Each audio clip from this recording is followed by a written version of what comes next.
convainc nos cœurs de péché, de justice et de jugement, afin que rien ne puisse nous égarer dans l'attente où nous sommes de ton glorieux retour. Oh, nous voulons voir la Jérusalem céleste et entrer avec toi dans la gloire. Permets que ce matin, cette église soit touchée par le Saint-Esprit, saisie par le Saint-Esprit, que nous puissions dire, oh, nos cœurs brûlés devant nous lorsque le pasteur prêchait. Et tu as parlé à mon cœur, et tu as saisi mon cœur, et mon âme est sauvée. Bénis le peuple de plus de vie. Bénis ces anciens. Bénis tous les serviteurs et les servantes qui travaillent dans cette église. Bénis tout homme et toute femme utile dans ce ministère. Comble-les au-delà de toutes leurs requêtes, Seigneur. Guéris les malades. Ressuscite les situations merveilleuses de nos vies. Que nous puissions récupérer notre cheval. Car tu l'as dit que je suis étonné que les esclaves sont sur les chevaux et les pains sont à terre. Nous refusons cette condition. Nous voulons retrouver cette position de fils béni de Dieu. Qu'il en soit ainsi ce matin dans l'assemblée des saints. Et mon âme dit Amen au nom de Jésus. Est-ce qu'on peut acclamer notre Seigneur? Acclamons le Seigneur. Alléluia. Que le Seigneur vous bénisse ce matin. Que le Seigneur vous comble ce matin. Souvent vous n'êtes pas trop fort le matin. Ça veut dire que vous n'avez pas l'habitude de vous lever à 4 heures pour adorer Dieu. Ayez l'habitude de vous lever tôt le matin pour célébrer Dieu. David a dit, je me lève, je dévance l'aurore pour proclamer tes bontés. Amen. Amen. Amen. Amen. Amen. Amen. Dieu est bon. J'ai une merveilleuse nouvelle à vous annoncer. Hébreux 13:8 dit Jésus-Christ est le même hier, aujourd'hui et éternellement. C'est une bonne nouvelle.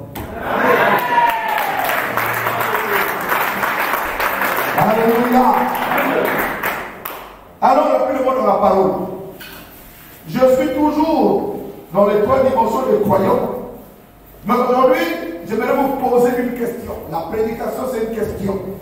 Acceptes-tu le gloire ou Dieu est impossible?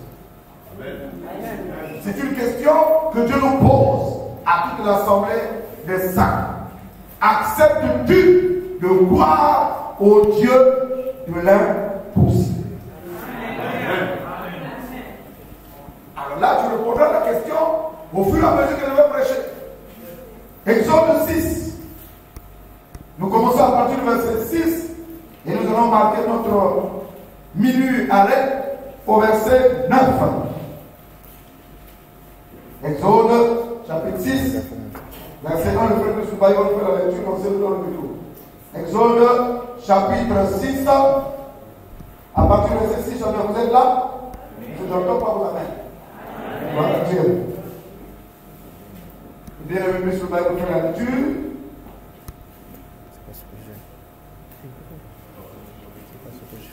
À partir du verset 6 à 9. Amen. Amen. C'est pourquoi, dis aux enfants d'Israël, je suis l'Éternel. Je vous affranchirai des travaux dont vous chargent les Égyptiens. Je vous délivrerai de leur servitude, et je vous sauverai à bras étendus et par de grands jugements. Je vous prendrai pour mon peuple. Je serai votre Dieu, et vous saurez que je serai, et vous saurez que c'est moi, l'Éternel, votre Dieu, qui vous a franchi des travaux dont vous chargent les Égyptiens. Je vous ferai entrer dans le pays que j'ai juré de donner à Abraham, à Isaac et à Jacob. Je vous le donnerai en possession, moi, l'Éternel. Ainsi parla Moïse aux enfants d'Israël.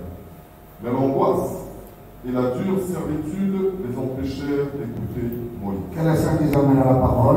Amen. Merci de vous asseoir.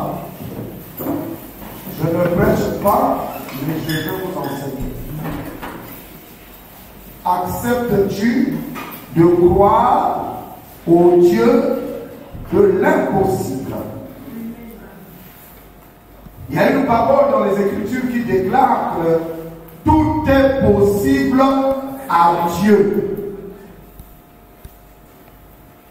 Si tu crois, tout est possible à toi. Je répète, tout est possible à celui qui croit et rien n'est impossible à Dieu. Vous connaissez cette écriture? J'aimerais que quelqu'un dise, tout est possible à moi. Car je crois la parole de Christ. Et rien n'est impossible à mon Dieu. Donne-moi un bon amen. Reduisez l'esprit parce que je vois des gens qui ont froid. Bienvenue dans le Seigneur. Nous voici devant un merveilleux tableau. Dieu décide de délivrer le peuple d'Israël. Vous avez déjà écouté ça dans plusieurs sermons. Et il choisit d'envoyer Moïse. J'aimerais vous rappeler un fait important. Quand Dieu décide d'envoyer Moïse, Moïse avait un problème. Moïse avait douté de la parole de Dieu. Lorsque Dieu appelle Moïse dans le buisson ardent et que Moïse a cette vision, il voit un buisson en feu, il entend une voix qui lui dit: ôte tes sandales de ce lieu, car le lieu où tu te tiens est saint. Moïse a ôté ses sandales, il s'est approché de Dieu, Dieu lui donne l'ordre: va, car j'étais choisi pour aller délivrer mon peuple Israël. Moïse dit: non, envoie quelqu'un d'autre. Je ne sais pas parler. Moïse a eu le doute dans son cœur parce qu'il avait peur de Pharaon. Et pourquoi Moïse avait peur de Pharaon? Parce qu'il connaissait qui était Pharaon, sa puissance, sa grandeur, sa taille, sa force, son efficacité. Est-ce que quelqu'un m'entend?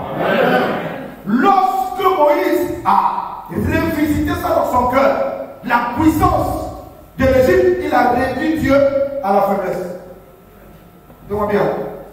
J'aimerais dire à quelqu'un, première chose, lorsque nous regardons à la taille, à la longueur, à la durée de nos souffrances, de nos maux, de nos douleurs, de nos échecs, nous ramenons Dieu à être un homme inutile, à être un Dieu faible.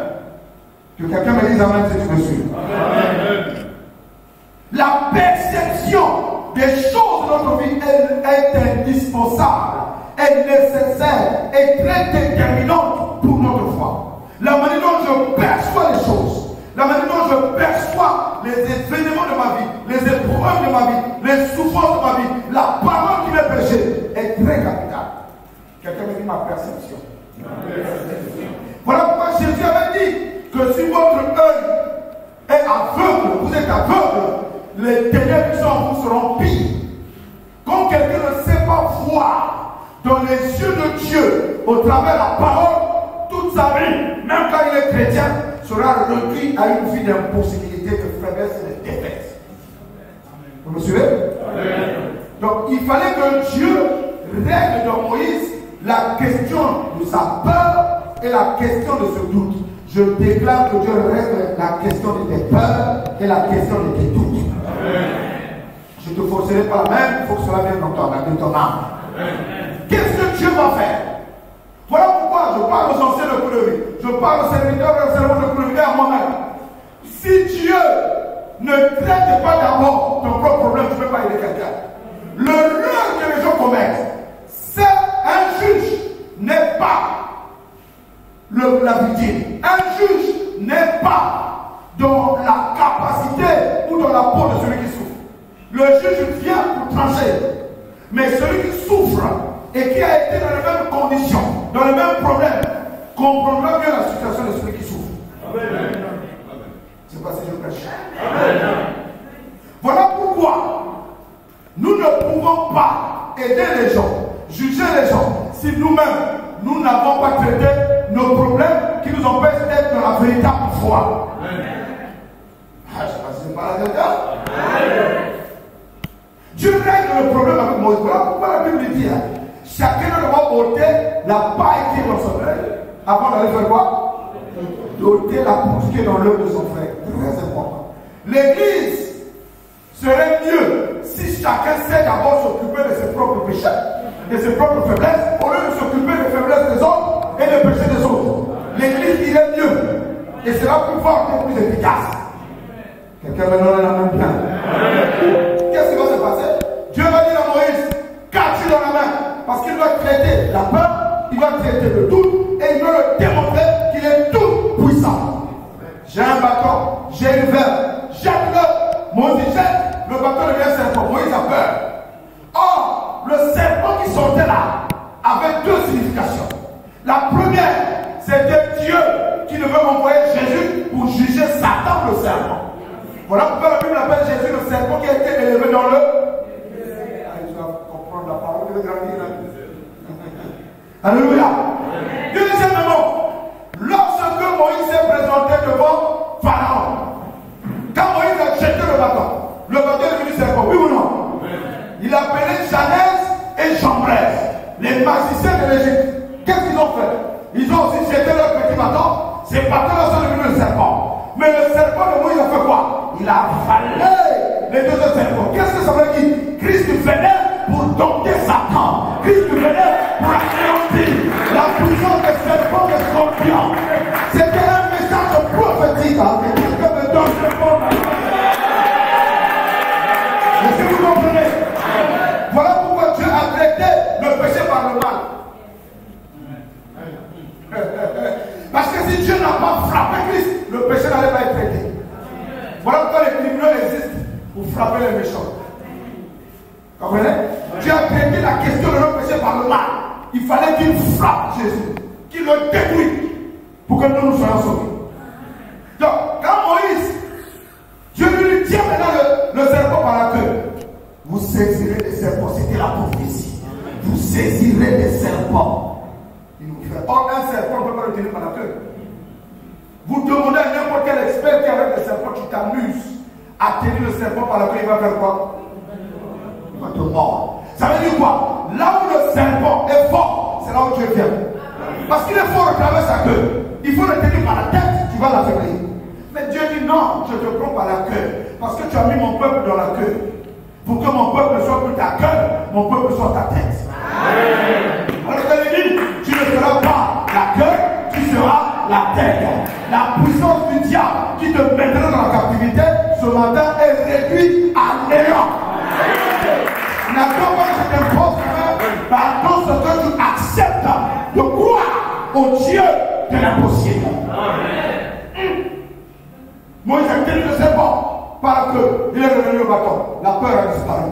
La question est traitée. Dieu dit non, tu as un problème avec ta main. Ta main n'est pas une main de foi. Elle ne peut pas manier la parole. Prends cette main dans ta poitrine.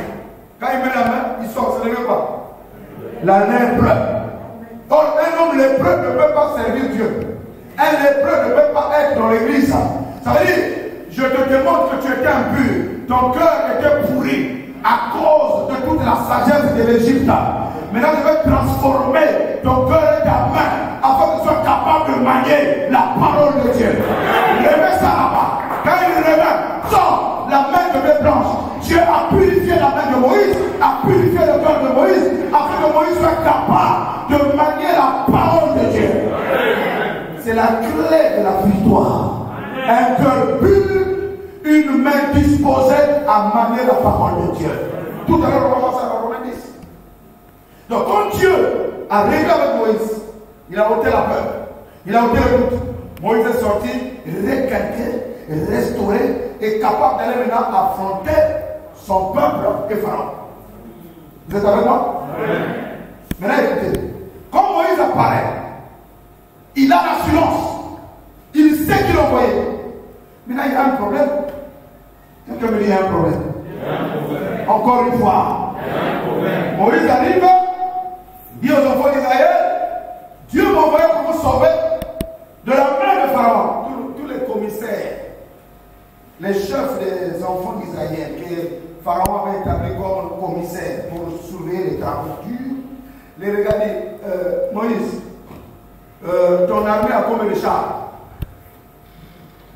Tu as combien de hackers, de gens qui sont capables de tirer de l'arc? Tu as combien d'hommes de guerre qui ont été entraînés à la guerre? Parce que nous, ça fait 400 ans qu'on est des esclaves. Donc personne n'a été enseigné à l'école de guerre.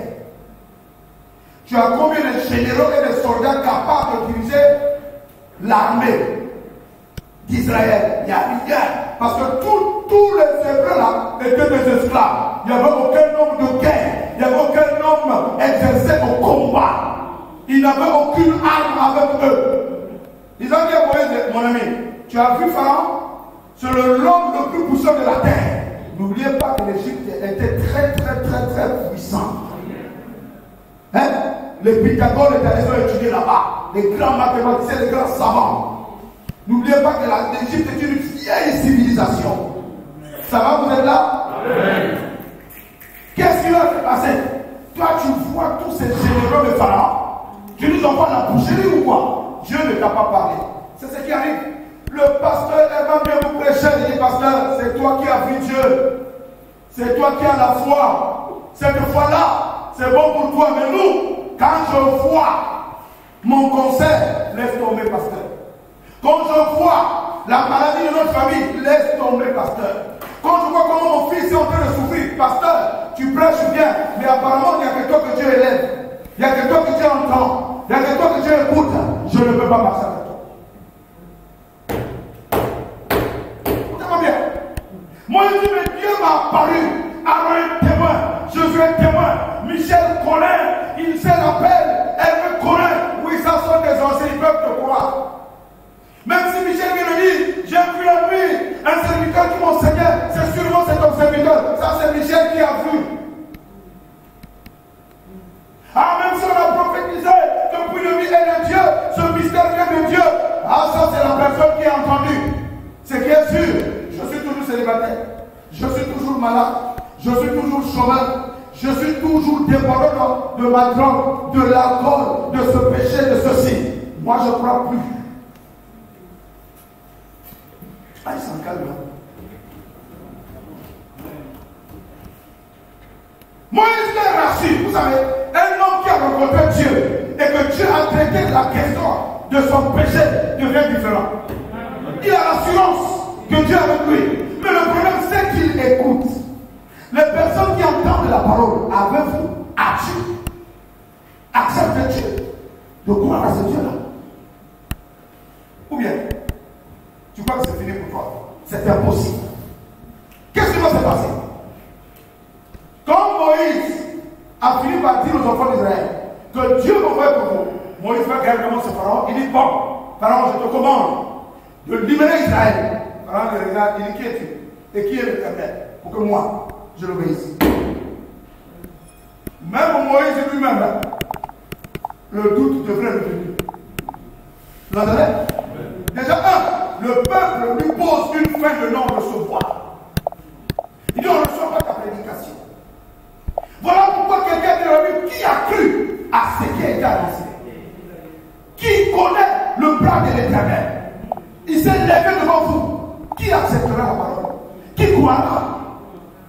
Le peuple de Nazareth, quand Jésus a parlé chez eux, il dit, la petite venir de Nazareth, quelque chose de... Ah. Quand Jésus est allé dans sa patrie, il dit, non, ça c'est le fils du... C'est lui qui a fabriqué le cercueil de mon grand-père. La table que je mange, là, c'est lui qui a fait ça.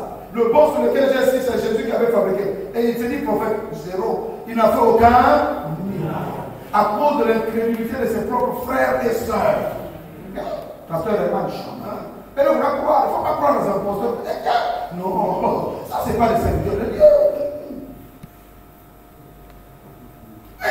Et vous allez suivre les bichons, les archibichons, les très révérends qui passent dans les réseaux sociaux, qui passent sur Internet, qui sont éloquents, qui sont avec un talent d'orateur, qui font le coaching spirituel. Alors là, ça c'est la parole de Dieu. Mais quand je te vois, soit ce que tu entends, faire quoi? Tu n'avances pas sur le même. Vous entendez? Moïse a eu une fin de non-recevoir au niveau de son peuple et au niveau de Pharaon. C'est ce qui se passe en toi. Vas-tu croire? Depuis que tu as connu, ça fait 10 ans, 5 ans, regarde ta vie. C'est ton incrédulité qui t'amène là. Dieu est tout suffisant. Quand Moïse ne parle, il va voir celui qui l'a envoyé. Il dit Dieu, mon ami, il y a un problème. Le peuple n'a pas accepté. Pharaon n'a pas accepté. Dieu le répète. J'aime Dieu. Parce qu'il ne viendra pas encore dans un puissant ardent. Oh, prophétie, il faut que Dieu me montre un signe. Les signes sont pour les incrédules, comme les Gédéons là. Les gens glorifient Gédéon. Gédéon est un incrédule. Il dit, si tu es Dieu, je vais mettre une toison ici. Que la toison soit mouillée de l'extérieur. Dieu le fait dire, ah, pardon, je vais encore parler pour la deuxième fois. Mais ça, c'est, vous voulez prendre les signes de Gédéon. Vous êtes des incrédules. Gédéon était faible, voilà pourquoi Dieu était obligé de multiplier les signes pour le rassurer de sa présence.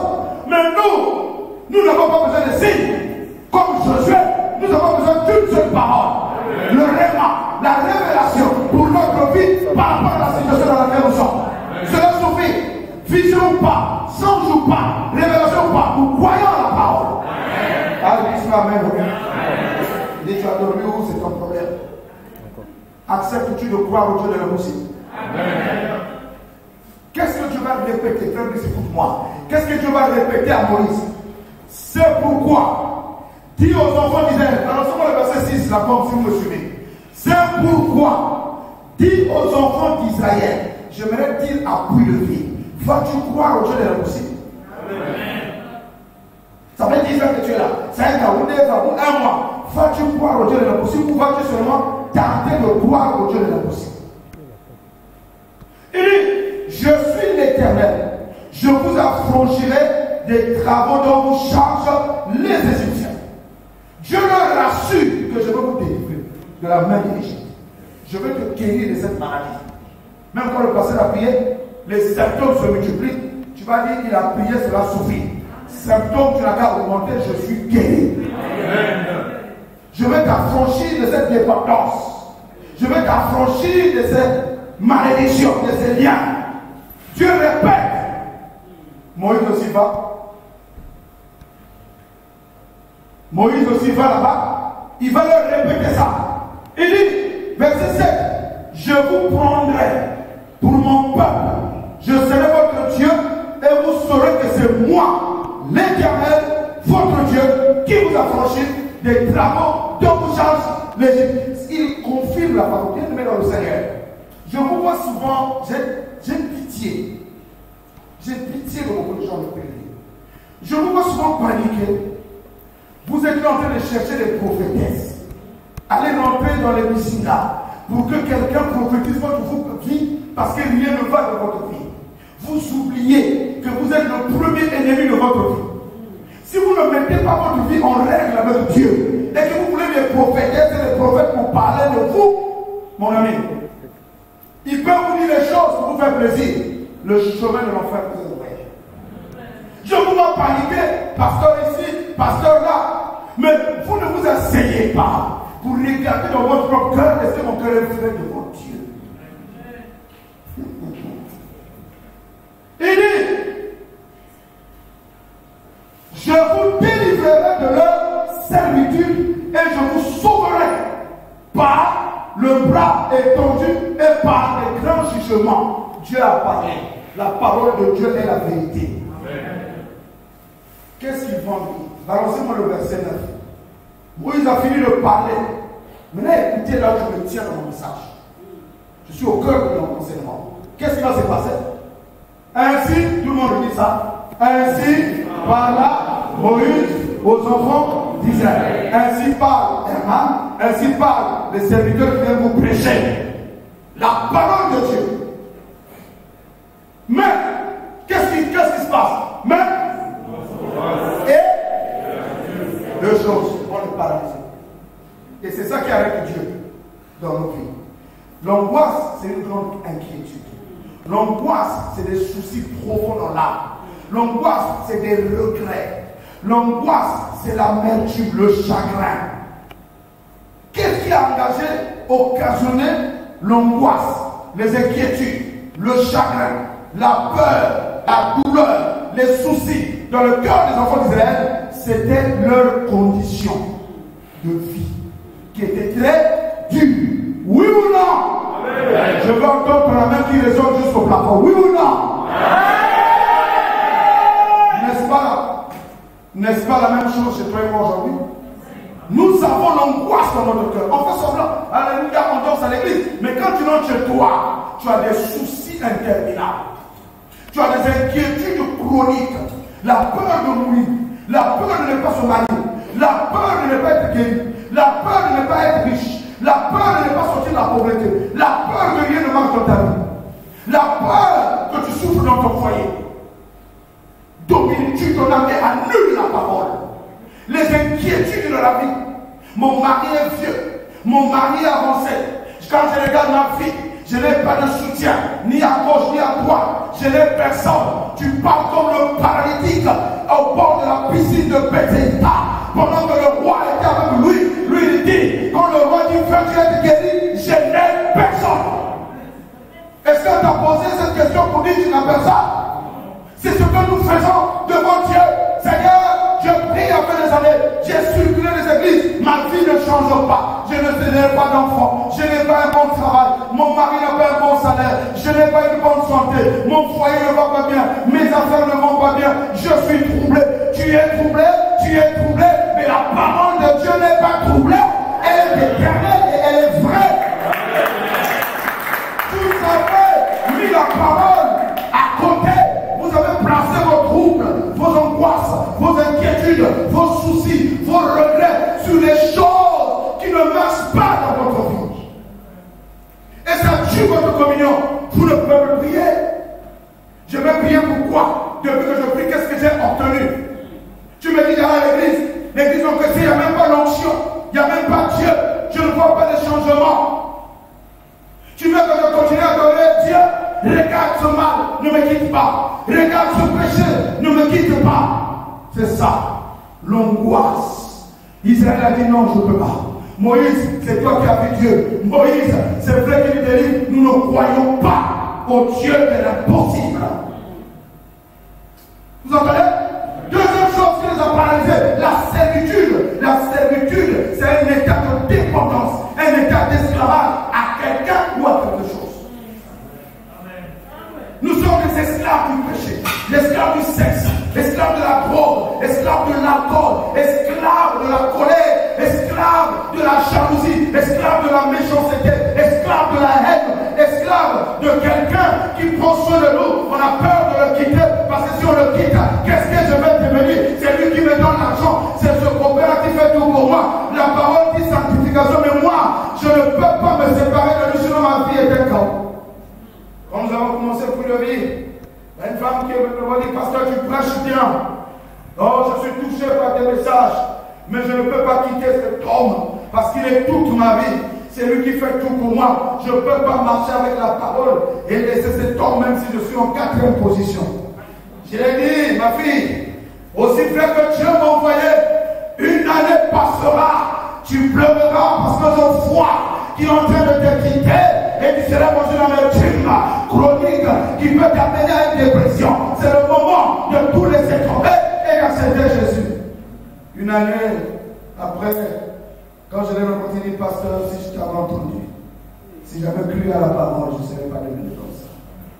Frère, lorsque nous avons peur de quitter nos addictions de dépendance pour s'attacher à Christ, ces dépendances vont nous détruire un jour. Ces addictions chroniques vont nous tuer un jour.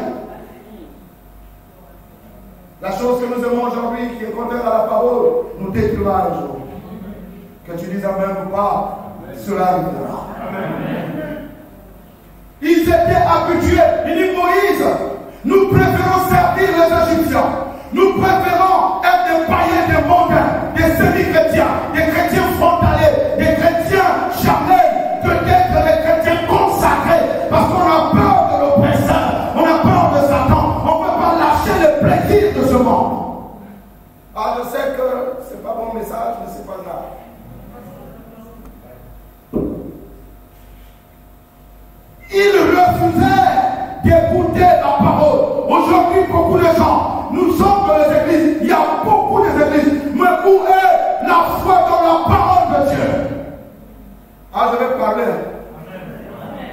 jusqu'à ce que Satan va me lâcher, va te lâcher.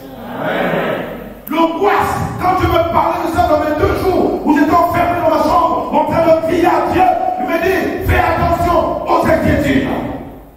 Fais attention à ça. Ce sont les inquiétudes qui ont jeté les gens dans la magie. Les inquiétudes de la vie, les soucis de la vie qui ont amené les gens à être dans l'occultisme, à jeter les gens dans le fétichisme, à amener les gens dans la dépression, dans les stress chroniques et le stress avec des maladies physiques. Alors, nous avons oublié la parole de Dieu qui dit, ne vous inquiétez pas de votre vie. Ne vous inquiétez pas du lendemain. Est-ce que vous pouvez rendre blanc vos cheveux? Non. Nous négligeons cela. Jésus a dit, ne vous inquiétez pas de la vie, ce que vous allez manger, ce que vous allez porter. Votre Père sait que vous en avez besoin. Acceptes-tu de croire à cette parole? Amen. Que Dieu a la capacité de changer ton histoire dès maintenant, tu crois? Amen. Ça dure parce que tu es incrédule. Ça dure parce que tu laisses les chagrins de l'âme, les limitations de l'âme te contrôler. Est-ce que je parle un peu? Amen. Jésus a dit, vous valez plus que les lys des champs. Vous valez plus que les oiseaux que Dieu prend soin. Vous valez plus que les plantes que Dieu prend soin. Dieu m'a dit, quand je priais, il dit, quand tu lis 18 ans, j'ai dit quoi? Tu dois prier avec persévérance, même si ça ne va pas prier. Tu n'as pas d'enfant, prie. Tu n'as pas de travail, prie. Tu as une mauvaise santé, prie. Rien ne marche, prie. Jusqu'à quand? Jusqu'au ciel. Peu importe que je sois délivré ou pas, mais je vais prier et encore prier jusqu'à ce que j'irai dans la gloire. Mais quand tu l'angoisse dans l'âme, l'inquiétude dans l'âme, le souci dans l'âme, le regret de l'âme, tu ne peux plus prier. Tu ne peux plus aimer la parole. Tu deviens amer. Tu deviens un philosophe. Vous êtes avec moi? Amen. Vous êtes là avec moi? Amen. La servitude. Pasteur, dans notre famille, ce sont ces esprits. On a tellement donné les noms à tous les esprits, même les noms qui n'existent pas. Même les démons qui n'existent pas, on les a identifiés. Mais on n'identifie pas les promesses de Dieu. Ah, c'est le démon de ceci, c'est le démon de cela. Tout est démon. Jamais ça la chair. Jamais c'est ma chair qui me pousse à faire ça, c'est mon ennemi. Tout est démon. Le diable est même fatigué de ces accusations. Il dit, il m'accuse de tout. Ils sont responsables de rien. C'est les chrétiens du 21e siècle. Tous ces satans et les démons qui leur poussent à faire ça. Jamais mon pasteur, ma bouche là parle trop, c'est pas bon. Ma langue a dit des mensonges, je vais arrêter. Jamais que mon corps, c'est Satan qui prend la bière pour te mettre dans la bouche. Mais attendez, il y a des moments où il faut laisser le diable. La parole a dit, ils ont vaincu à cause du sang de l'agneau.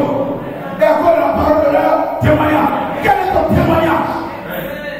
Ton témoignage, c'est Novelas. Ton témoignage, c'est télévision. Ton témoignage, c'est WhatsApp, Internet, réseaux sociaux. Ton témoignage, c'est les blagues. Ton témoignage, c'est le murmure. Ton témoignage, c'est les soucis. Mais le témoignage d'un élu, c'est la prière de la parole de la vérité. Dieu a dit, je crois.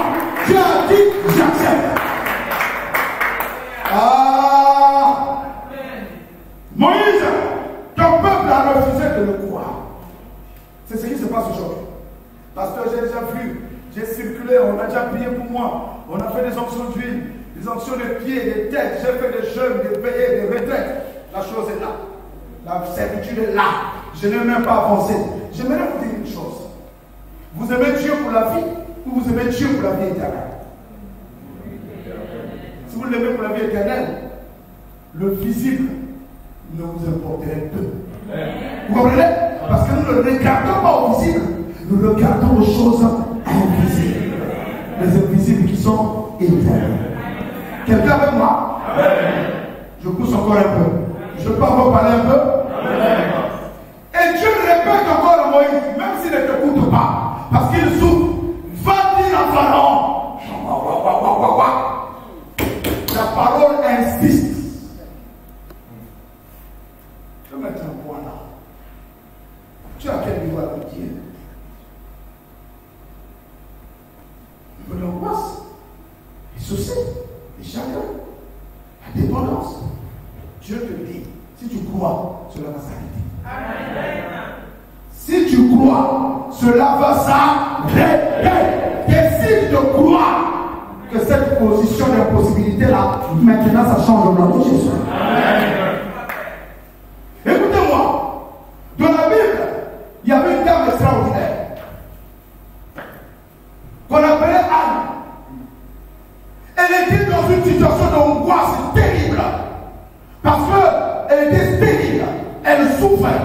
Je vous ai prêché pour ça 1000 fois. Et encore, sa rivale torturait sa vie, les critiques, les moqueries. Quand tu vas, ah non, mais si je vais à l'église, on va se moquer de moi. Les frères se moquent de moi. Mon ami, je préfère qu'on se moque de moi parce que rien ne va. Parce qu'un jour, les mêmes moqueurs vont m'acclamer parce que tout va aller. Je aime la foi. Mais tant que Anne laissait l'angoisse, les chagrins, ah non, il y a la crise, il y a Corona. Frère, quand les gens qui me suivaient à la radio quand je prêchais, je disais les pasteurs qui disent que Corona va s'arrêter dans la ville, c'est des menteurs. J'ai prêché sur une trompette qui sonne, un son confus. J'ai dit, il prophétise que ça va durer 5 mois. Il dit, c'est le mensonge. Ça ne durera pas 5 mois. Ça va nous amener loin. Nous sommes là. Il ne faut pas confondre le courage faussé que nous avons, l'audace que nous avons, parce que nous avons une réputation de grand pasteur sur Internet. Quand viennent les événements et on se présente pour dire, je déclare le fait du coronavirus. C'est toi qui as envoyé le coronavirus pour l'arrêter. C'est Dieu qui a permis ça. Alors vous êtes en train de vous amuser. C'est la main de Dieu. Parce qu'aucun malheur ne peut arriver sans que Dieu ne l'autorise. Et Dieu a prévu les fléaux. Oui ou non? Les fléaux s'abattront sur la terre. Parce que les hommes sont devenus méchants, ingrats, irréligieux, blasphémateurs, calomniateurs, ennemis des gens de paix, traîtres. Ne vous amusez pas avec ça. Et ça, c'est que l'avant-goût. Coronavirus est un signal rouge qui annonce que quelqu'un arrive. Le glorieux retour du maître. Vous m'entendez? Ça détruit les païens comme les chrétiens, oui ou non? Ça a tué l'économie, oui ou non? Ça a tué les finances, oui ou non? Ça a modifié le mode de vie des gens, oui ou non? Ah, amusez-vous encore. Continuez à regretter, mon mari n'est pas bien, ma femme n'est pas bien, on me critique. Mon ami, c'est le temps de se sanctifier.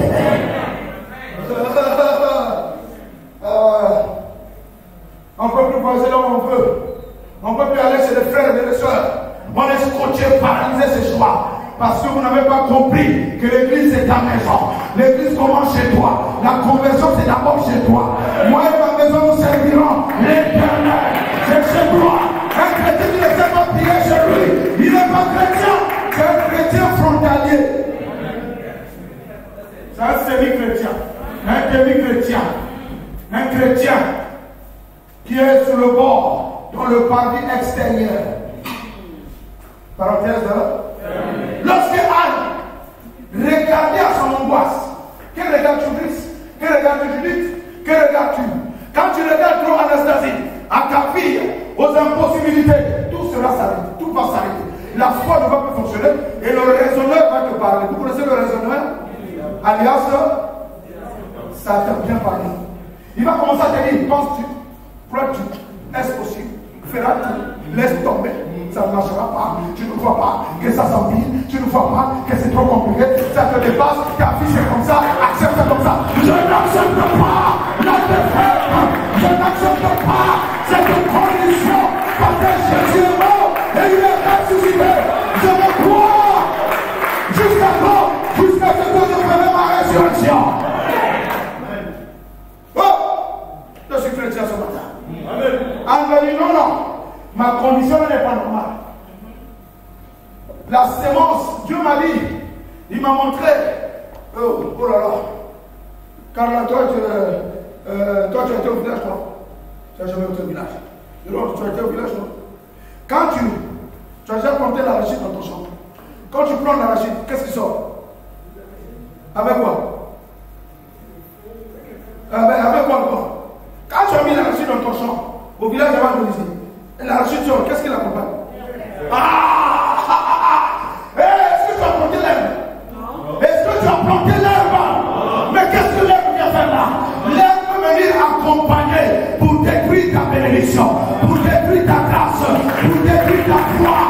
Tu n'as pas appelé l'herbe, mais l'herbe s'invite elle-même. Ça donne s'invite à nous, la peur s'invite à nous, le doute s'invite à nous, les qualités s'invitent à nous. Pour nous empêcher la sémence aux paroles que nous avons reçues de prendre, de germer, de produire l'amour, de produire les résultats, de produire la guérison, de produire l'efficacité. Dieu a mis la parole, ça te met à enseigner libre. Dieu a mis la parole de foi, la parole de guérison, la parole de délivrance, ça t'amène les doutes, les conflits, la discorde. Mais si tu laisses l'herbe pousser, qu'est-ce qui va arriver? Dans ton champ d'arachide. Les arachides, c'est votre problème. C'est ce que Dieu m'a dit. Tes arachides spirituels ne produisent pas. Ta foi ne fonctionne pas. Ta guérison est là. Ta délivrance est là. Parce que tu laisses l'herbe des soucis, l'herbe des chagrins, l'herbe des faux raisonnements, l'herbe de la colère, l'herbe de la vengeance, l'herbe de la jalousie, l'herbe des murmures, l'herbe des angoisses, étouffer la parole que tu reçois. Et année après année, rien ne va dans ta vie. Prophète après prophète, rien ne va apparaître dans ta vie. Église après église, rien ne marchera. Parce que tu n'as pas pris le soin de venir enlever l'herbe. Est-ce que tu enlèves l'arachide? Non. Tu viens enlever l'herbe. Et quand l'arachide est libéré, sa croissance devient accélérée. Est-ce que quelqu'un peut libérer son cœur? Parce que ton cœur est avec toi. Tu es à l'étroit. Tu es à l'étroit. Et l'apôtre Paul au Saint-Michel disait, vous êtes devenus à l'étroit. Élargissez vos cœurs. Ça veut dire que vous avez dit, ah, est-ce que notre église est bien? Ah, est-ce que notre pasteur est bien? Ah, est-ce que mon mari? Toutes les choses que tu as dit sur ton mari, ça te tue aujourd'hui. Toutes les choses que tu as dit sur ta femme, ça te tue aujourd'hui. Toutes les choses que les gens disent de toi, de mal, ça te tue. Parce que tu n'as pas dépassé le stade des regrets, de la vengeance, de la mélancolie. Tu n'es pas rentré dans l'étape de dire, oh, pardonne-leur, car ils ne savent pas ce qu'ils nous ont fait. Seigneur, pardonne. Seigneur, je refuse de continuer à porter le fardeau du non-pardon, le fardeau des regrets de ce qu'ils m'ont fait. Ça me ronge le cœur. Et ça doit bien chaque matin te rappeler les insultes de ta belle famille, les insultes de tes amis, les insultes des gens de l'église. Et bien, ça te tue à petit feu. Tu ne veux pas le dire, mais au-delà de toi, tu pleures. Tu dis, mais c'est pas vrai. Quand tu révises ta vie, qu'est-ce que j'ai fait aux gens? Je ne veux que faire du bien. Je ne veux que dire ce qu'il a fait. Mais pourquoi ils me font ça? Mais je ne le mérite pas. Ça doit dire, oui, je ne le mérite pas. Je ne le mérite pas. Ça veut dire, pleure encore, c'est ça, pleure, c'est ça, le temps de pleurer. Non, c'est pas le temps de pleurer. C'est le temps de dire, je refuse la vertu. Je refuse l'évangile. Parce que mon sauveur a été aussi trahi. Mon Seigneur a été aussi trahi. Par Pierre, par Judas, par son peuple. Mais il a dit, Père, pardonne-leur. Étienne a été lapidé par son propre peuple. Mais il a dit, ne leur impute pas ce péché. Vas-tu continuer à laisser ton âme dans la servitude des regrets, dans la servitude de ce que tu as soumis, les injustices soumises. Israël est en train de subir une injustice. C'est pas eux qui avaient péché, mais c'est leurs arrière-parents qui avaient péché. Et Dieu les envoyait en esclavage. Mais tant qu'ils regrettaient, ils étaient demeurés esclaves. Donc tu vas regretter et tu vas rechercher les voies humaines pour que les gens t'acclament, pour que les gens nettoient ta réputation. Tu vas souffrir.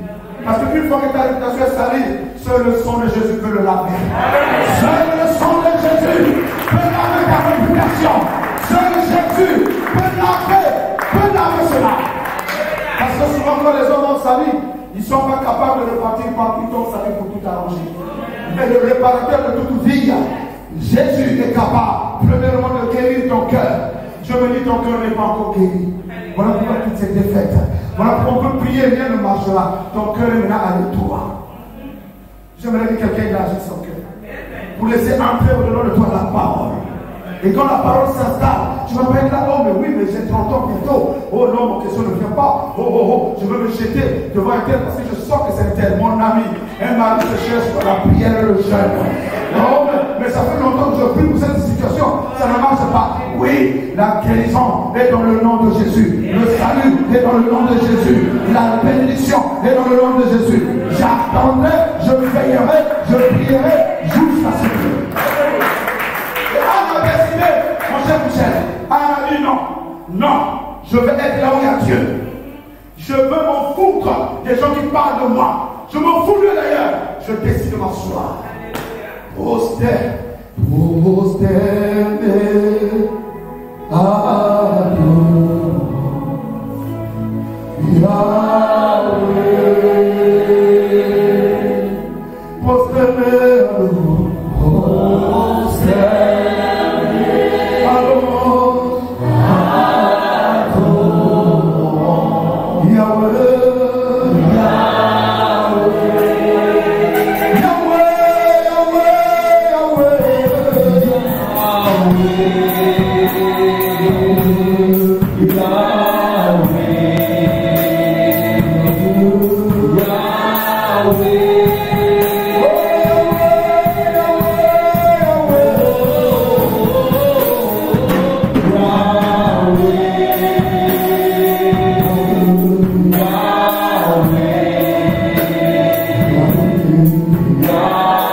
tu as répondu à la question que tu t'as posée.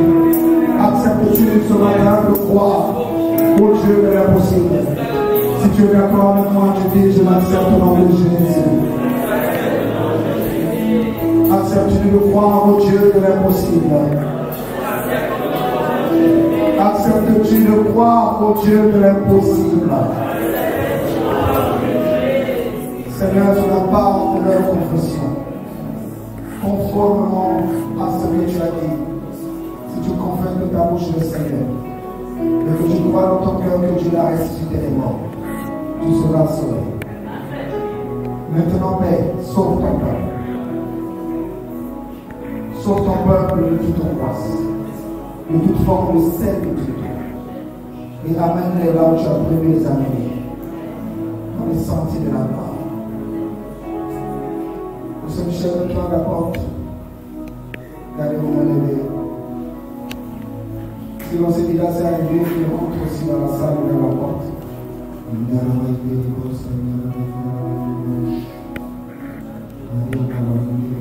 Garde ta main levée.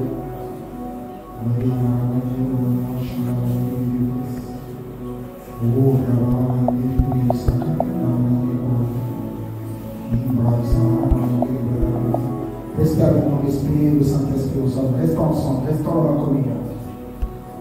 Ne sois pas distrait, restons dans la communion. Restons dans la communion.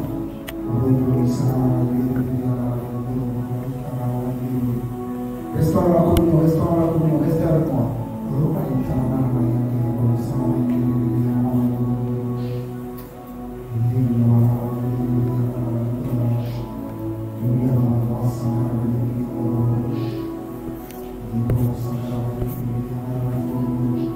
Restez ensemble, restons en communion avec le Saint-Esprit, restez avec moi.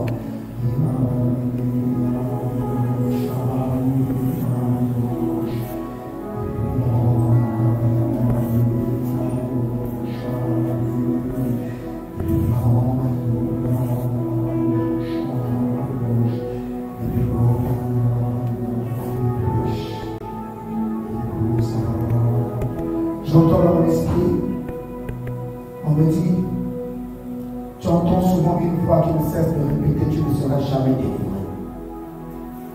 Mais moi je te dis le contraire ce matin. Cette voix ne te cesse de te parler que tu ne seras jamais délivré de cet état, de cet esprit de famille. Tu ne seras jamais délivré, ta famille est ainsi. Même si tu vas à ton église là, tu ne seras jamais délivré, c'est ta famille qui est ainsi. Mais je t'annonce ce matin le contraire. La parole déclare que nous sommes transférés des ténèbres à la lumière. Et nous sommes transférés dans le royaume du Fils de son amour, en qui nous avons la rédemption. Je proclame sur toi, ma soeur, sur toi, mon bien-aimé, qui entend cette voix qui te dit, ça ne marchera jamais pour toi. Ça ne changera jamais. Tu ne seras pas délivré. Observe ce matin la délivrance que l'Éternel t'apporte maintenant. Que cet esprit qui vient te rappeler ta condition misérable soit lié et chassé définitivement au nom suprême de Jésus.